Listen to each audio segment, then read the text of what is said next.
Au nom du Père, et du Fils, et du Saint-Esprit. Amen. Mon Seigneur et mon Dieu, je crois fermement que tu es ici, que tu me vois, que tu m'entends. Je t'adore avec profonde révérence.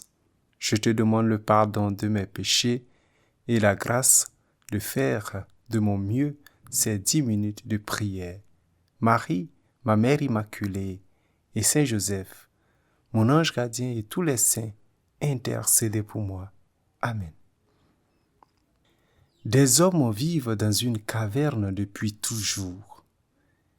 Ils sont enchaînés de sorte qu'ils ne peuvent tourner la tête et qu'ils ne voient que la paroi en face d'eux, qui constitue le fond de la caverne. Sur la paroi se reflètent des ombres projetées par des individus qui agitent des marionnettes, un peu à la manière des voyeurs. N'ayant jamais rien connu d'autre que ces images projetées par l'ombre, les prisonniers perçoivent ces ombres comme, finalement, ils l'aperçoivent comme la réalité elle-même.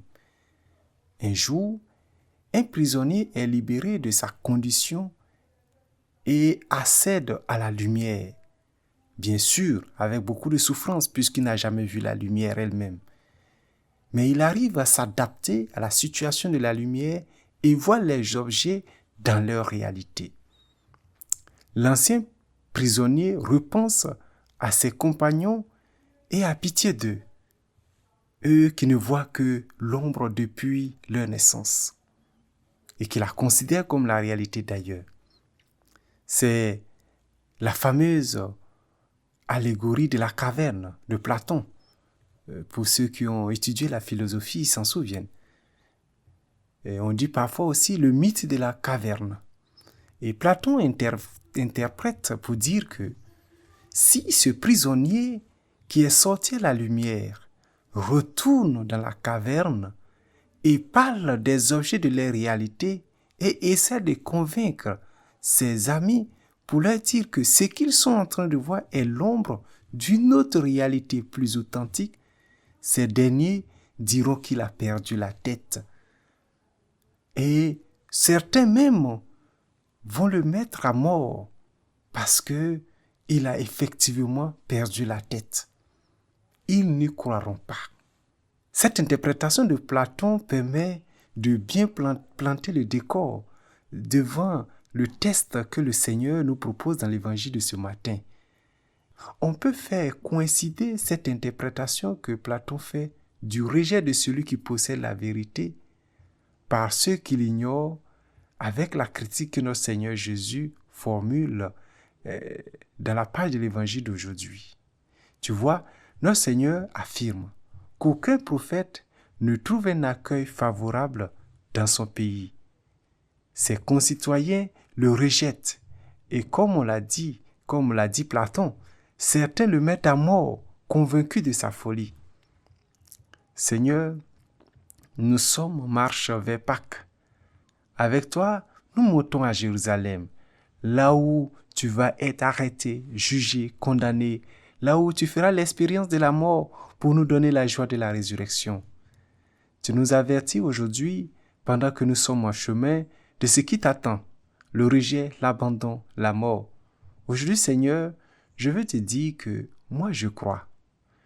J'ai confiance en toi et je veux te suivre, même si parfois il m'arrive de douter, de ne pas accueillir tes enseignements avec fidélité. Mais je te dis, Seigneur, je crois que c'est que tu m'enseignes. Revenons à notre mythe de la caverne. Imagine que la caverne soit le monde dans lequel nous sommes, là où nous ignorons parfois Dieu, nous laissons libre cours à nos plaisirs, parfois les plus pervers, là où le péché gagne notre cœur et du terrain, là où la violence ne cesse de grandir, le monde où nous ne voyons pas Dieu avec nos yeux de chair, on va le dire ainsi. Ensuite, il y a le dehors, là où se trouve la lumière, hors de la caverne, le lieu de la vraie lumière, de la vérité. On pourrait dire, c'est l'évangile. C'est Jésus qui nous révèle Dieu. Donc Jésus est le lieu hors de la caverne. La question que je pourrais te poser serait la suivante. Est-ce que tu es encore dans la caverne ou bien tu as rencontré Jésus? Tu es sorti de la caverne pour voir la vraie lumière. Ce temps de carême, de jeûne, de prière, d'aumône est le moment favorable pour rencontrer Jésus, pour sortir de la caverne du péché et de l'ignorance de Dieu. Cette ignorance de Dieu qui, nous le savons, se manifeste par des simples choses, comme ignorer la prière, manquer à la célébration dominicale. Tu vois un peu de quoi je parle. Quand tu persistes dans le mal parce que cela te fait plaisir ou tout le monde fait de la même manière, c'est ignorer Dieu, ignorer sa parole, ses commandements. Tu sais, je n'ai pas vraiment besoin de te dire que Jésus est la vérité et dit la vérité, qu'il est le chemin et montre le chemin, qu'il est la vie et montre la vie. Et le suivre durant ce carême, c'est aussi accepter de croire en ce qu'il enseigne et de s'embarquer dans le navire de Jésus à destination de Jérusalem avec le rejet, la persécution, la souffrance et la mort, mais aussi avec la gloire, la résurrection. Une idée me vient à l'esprit. Et si toi tu étais le prisonnier qu'on a libéré de la caverne? Et si toi, par le baptême ou par l'écoute de la parole de Dieu, ton esprit et ton cœur avaient découvert la beauté de l'évangile et la gloire de Dieu? Et si c'était toi qui devais retourner dans la caverne, c'est-à-dire repartir vers ceux qui ne le connaissent pas, qui ne connaissent pas Jésus, et leur dire que la conscience du sacré, le désir de Dieu qui est en eux, c'est la vérité de l'évangile, c'est Jésus lui-même. Si c'était toi que le monde devait rejeter, persécuter, condamner à mort, je m'interroge, dis-moi, le serais-tu? Le ferais-tu? Accepterais-tu ce choix? Seigneur, donne-moi la grâce de partir vers mes frères, même s'ils ne me réserveront pas un bon accueil. Donne-moi de leur offrir ta parole qui sauve et libère. Accorde-moi, par la vertu de ton esprit, de les conduire courageusement à la vérité que tu nous as révélée. Je ne veux pas fuir la caverne et refuser d'y retourner, mais donne-moi une âme de prophète. Dans le calcul de Platon, il manque un acteur. Et nous l'avons. Cet acteur, c'est l'Esprit Saint. C'est lui qui touche nos cœurs et nous tourne vers Dieu. C'est lui qui éclaire notre conscience pour qu'on connaisse Dieu. C'est lui qui nous inspire les paroles à annoncer.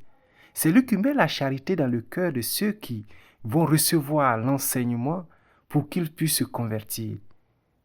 Il est vrai, tous dans la caverne ne croiront pas. Mais grâce à l'Esprit Saint, c'est sûr que certains accueilleront notre message. Et si tu le fais, c'est que tu auras réussi à gagner des cœurs pour le Christ. Toi-même, souviens-toi que tu as fait l'expérience de la conversion un jour où tu as rencontré le Christ. Et là, ce jour-là, tu es sorti de la caverne pour voir la lumière. Tu peux commencer cette mission en priant pour le monde, pour la paix, car la violence ne cesse de monter, les guerres se multiplient. Crois-moi, il faut retourner dans la caverne. Il faut faire du monde la caverne de Dieu, là où Dieu est présent permanemment devant les injustices et les violences. Jésus t'y envoie. Et rassure-toi que chaque jour, par tes efforts et la pratique de ta vie que tu dois témoigner que tu as vu la lumière qu'est Jésus. Et ne laisse rien te faire douter de sa parole et de sa présence constante à tes côtés.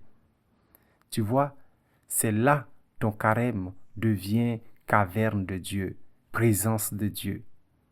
Dans cette ambiance, je veux qu'on termine cette prière avec cet acte de foi.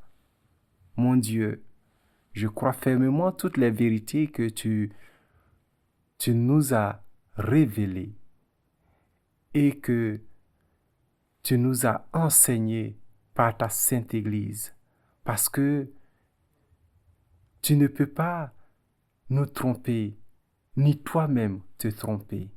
Amen. Je te remercie, mon Dieu, de ce moment de prière, ce moment de grâce et d'intimité avec toi. Je te remercie surtout pour les résolutions que tu m'as permis de prendre.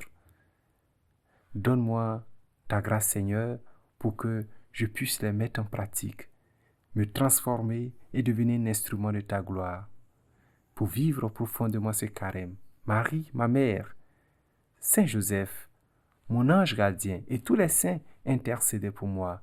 Amen. Au nom du Père et du Fils et du Saint-Esprit. Amen.